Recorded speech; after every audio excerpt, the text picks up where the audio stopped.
An exponential function is a function with the general form y equals ab to the x power.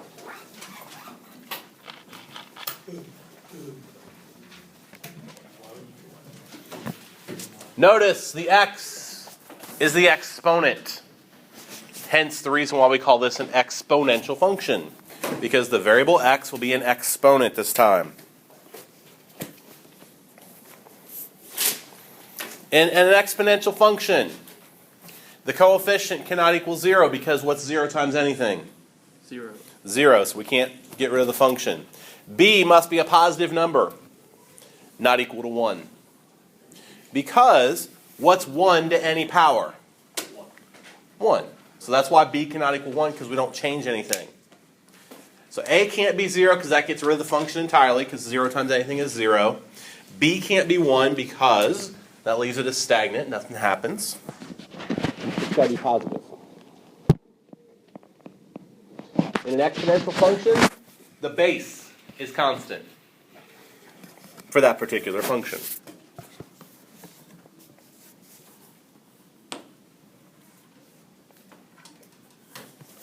The exponent x is the independent variable whose domain will be the set of all real numbers.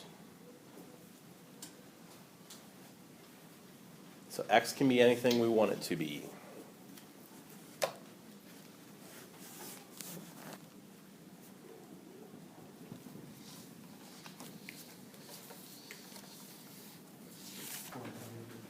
All right, let's go forward. Let's look at the graph of an exponential function. You guys all have a graphing calculator? I want you to graph each of the following. So in your y equals key, which is how you put things into your calculator, everybody hit y equals and put in 4 to the x power into y1.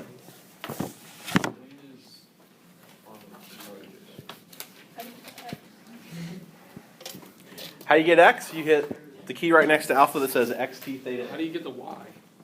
Oh, no problem. Man, you guys already knew that. Y equals. Where do you get Turn the plots off. To put an equation into your calculator, you hit the y equals key. Then it's 4 to the x power, so you're going to have to use your exponent key. So in your calculator, it should look something like this. 4 to the x. 4, and then how do you get x? You hit the key right next to alpha that says xt, theta, and n. Oh, okay. Alex, use this one. Oh, and it just gives you. Get rid of one x. Yeah, I know. Well, it ain't going. Okay. There we go. Look at that. Yeah. Okay. Describe the graph for me. Shh. Y equals 4 to the x. Tell me what your graph looks like. It didn't graph. Hit y equals, guys. Where's that? How do I graph it? Oh, graph. Where's graph at? All right. Hit clear. You guys are so smart. Type in 4 raised to the It goes. key above the not 4x. 4 raised to the x power. You get x, it's hit the key right next to alpha. And second row, second key.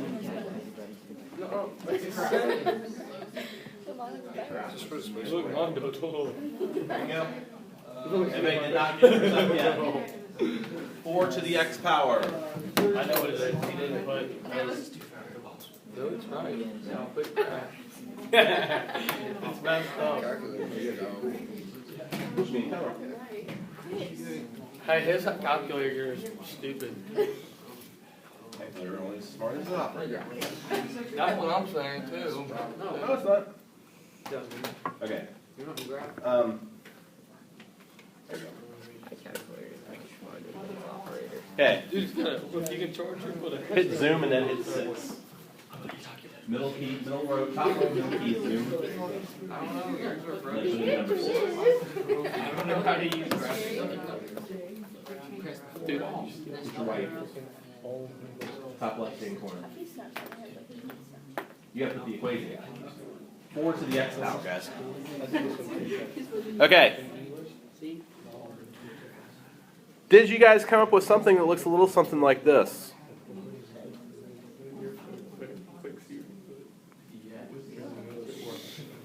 Okay? Hopefully your graph should look a little something like mine. Yeah, mine's right here. Oh, I got you right here. Okay. Do the favor for me. Let me resume this. Tell me, what does the calculator say you get for negative 2? 0.0625. What about negative 1? 0.25. Okay. What's another way I can write 0.25? 1/4. Ah, 1/4. And then the next one's 1. 1. 1. 4. 2. 4. And then 16. Interesting. Okay? Everybody good with the first example? All right. Keep those in mind because we're going to talk about those here in a moment. Okay? New equation. You must use parentheses. Your fraction bar is the division symbol. How do we back out of all this? You're going to hit y equals. Just hit y equals. It'll take you back to your equation editor screen. And put in 1/3 to the x power.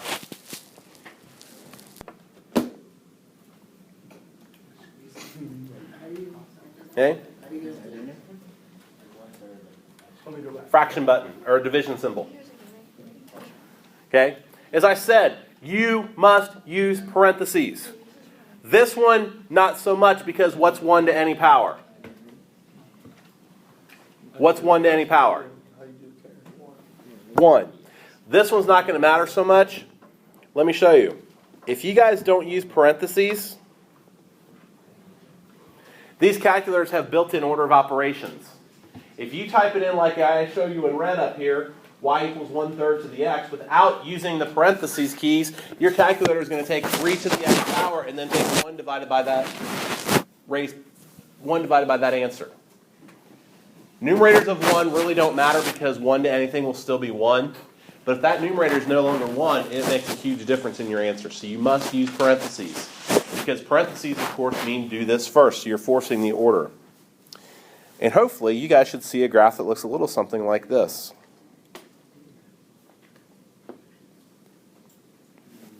Yep. Do you remember how I showed you to find the table of values? Tell me what the table of values looks like. When x equals negative 2, what does y equal? When x equals negative 1. When x equals 0. 1. 1/3. What about 2?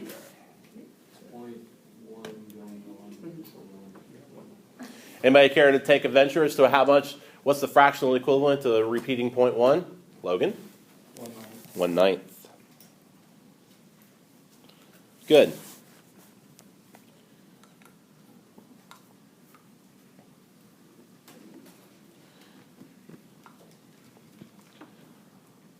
One more today. Do 2 to the x. I like this. This calculator is pretty sweet. Are we going to be able to use these? We got borrowed. Anytime I want you guys to do something with graphing, I'll give you the graphing calculators to use. Are we allowed to use these on the test? Maybe. Depends on how I write the test. I graphed it. Y equals 2 to the x. Again, I want you to see the graph. There's my table of values.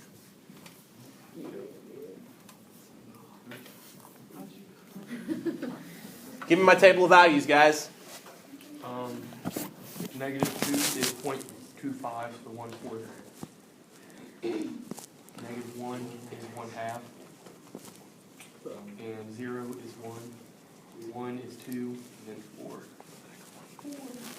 Okay.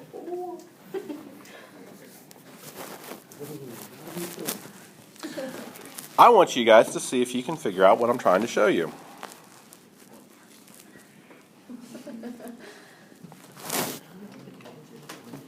Okay.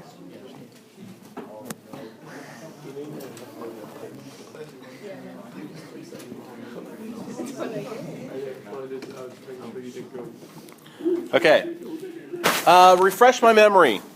When we let it be -4, I believe we had 1/4, right?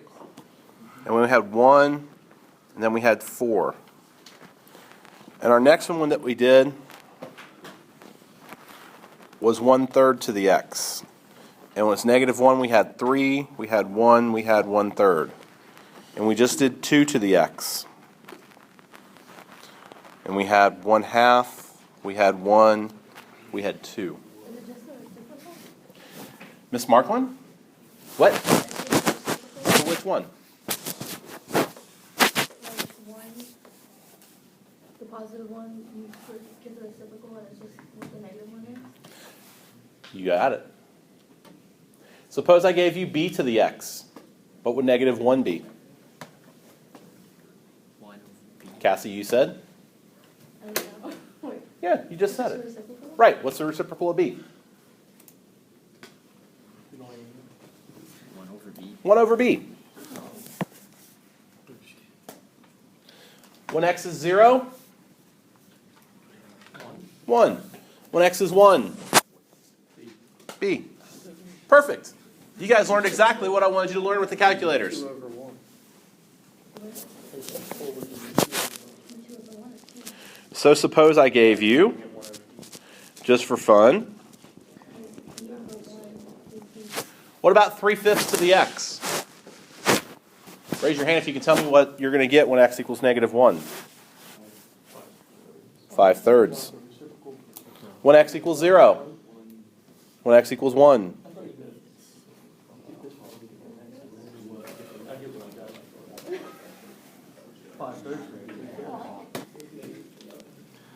So here's what we wanted you to learn. Let's summarize it.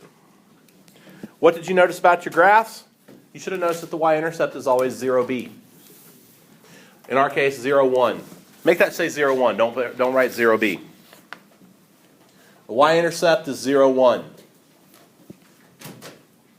The graph always passes through -1, the reciprocal, 1 over b, 0, 1, and b. All exponential graphs will go through these 3 points unless we transform them, and that's tomorrow's lesson.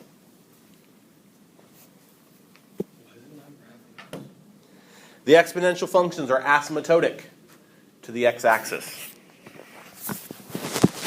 When you're asymptotic, that means as x gets larger or as x gets smaller, you're approaching a certain value. In our case, we're approaching y equals 0. And we'll talk more about asymptotes later. What did you say to put for B? 1.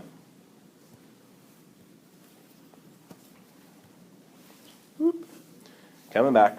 Didn't know I was out of my notes.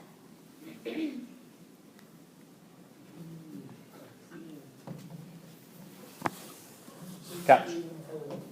All of these is 1? Yes. Yes. Why are you putting What? Why are you putting 1 there? Because I changed. It should have been 1. I screwed up the notes when I wrote them.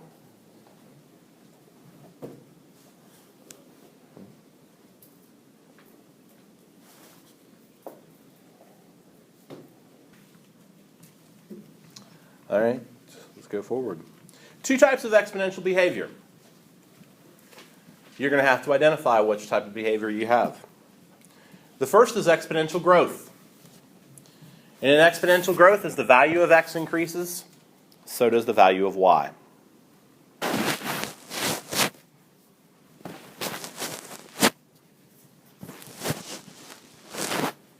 The value of x increases, so does the value of y.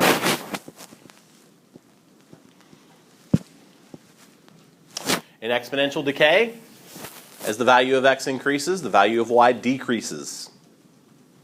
Approaching 0. Travis.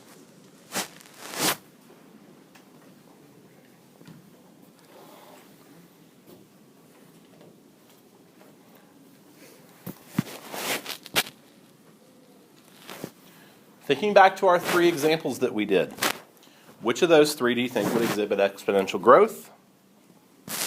And which of them would exhibit exponential decay?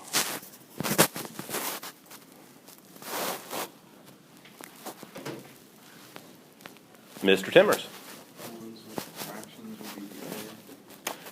The ones with the fractions would be decay.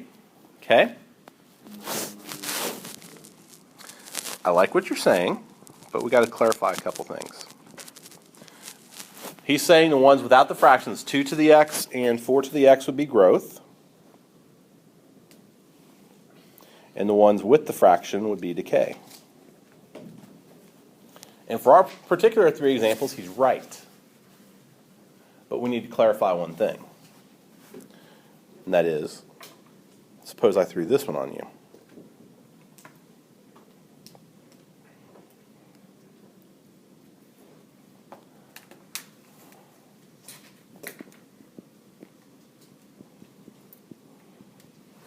Y equals 5/4 to the x.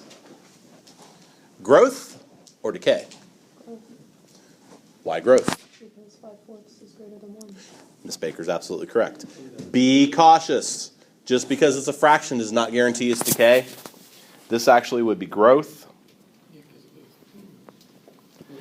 And what you want to do is you want to compare your base number. As long as your base number is higher than 1, it's growth. If your base number is less than 1, it's decay. Can you look at your X and Y chart for that and just see if they're both going up? You could, but suppose you don't have a graphing calculator. Oh, sure, okay. All right.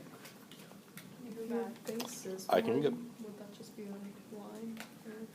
Yes, if your base is 1, actually it would be a horizontal line at 1, unless you've multiplied by something.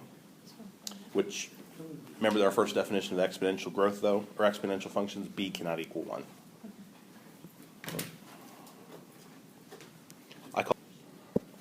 All right, moving forward. We're halfway through our slides today. Let's summarize these exponential functions. For the function y equals a times b to the x power. A is greater than 0, b is greater than 1, it's exponential growth.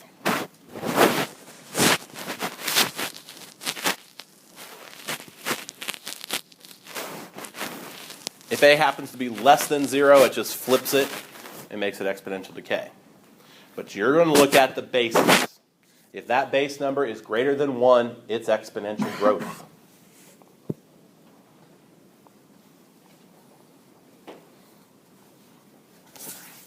For a is greater than 0 and b is between 0 and 1, it represents exponential decay.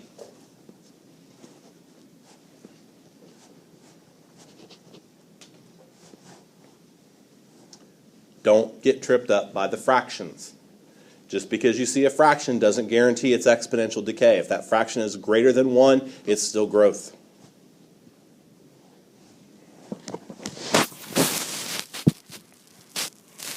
In either case, whether it's growth or decay, your y-intercept is going to be 0a. On our 3 examples, our y-intercept was always what? 1. However, notice that we've multiplied something in front that we didn't do before. 1 times anything is that thing, so therefore it's a.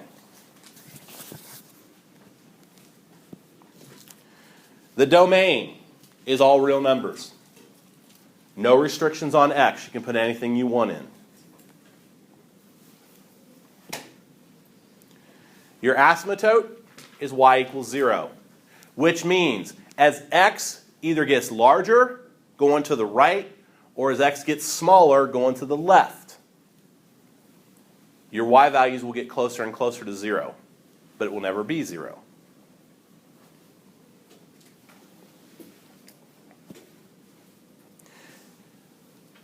Since you're always going to be, you can't be 0, and you're always above 0, therefore your range is y is greater than 0.